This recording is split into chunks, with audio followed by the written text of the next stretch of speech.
Hello students, you're welcome to class once again, and this is English language. Today we shall be looking at the topic informal letter. I know you have done this previously, but we want to treat it again so that you gain mastery in this topic. Now, what are our objectives for today? By the end of this lesson, you should be able to explain informal letter, explain the features of informal letter, and write a good informal letter. Now, let's look at it. What do we mean by informal letter? An informal letter is a letter written to family members, friends, and relatives. In summary, an informal letter is a kind of letter we write to close acquaintances, those that are very close to us. That is why we do not follow a particular strict rule in informal letter, because the language is very relaxed. Examples, look at this example for instance.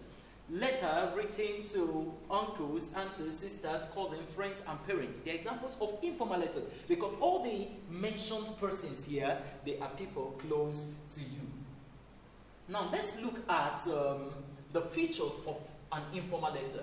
One important feature of an informal letter is that it must have the writer's date and address. That means your own address. In informal letter, you don't need to write the recipient's address. You only write your address and make sure it ends with the date. The next thing is the salutation. It allows for the use of pet names. Take for example, dear Tom. Of course, this Tom may be Thomas or some other name. So dear Tom, it can be dear Dad, it could be dear Popsy, as the case may be. Remember, the language of an informal letter is relaxed. Also, the body. We have the body. The language of an informal letter is informal. It is informal. And the language is that used in everyday conversation. You can use slangs, you can use contracted forms, you can use exclamation mark, joke, sentence variation, as the case may be. But let me emphasize on those slangs, because sometimes when you tell students that they are free to use slangs, they start using their own slangs. When you want to use slangs in your informal letter, make sure you use the slangs that are known. The slangs that are known. Take for example, you can use what's up, as the case may be. You can use how far. These are slangs that are known.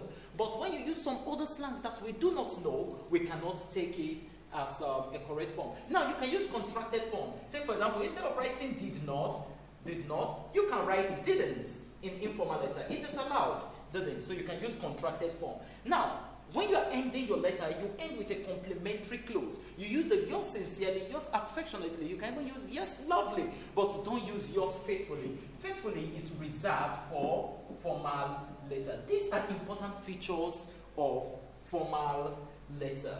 As I said earlier, this is a topic we have treated before, but the reason why I am bringing it up is that it seems sometimes students, they forget some of these rules. So I want you to carefully follow these rules, even as I will be giving you a task to do in your online class, and which I expect you to submit early enough. Thank you, and God bless you.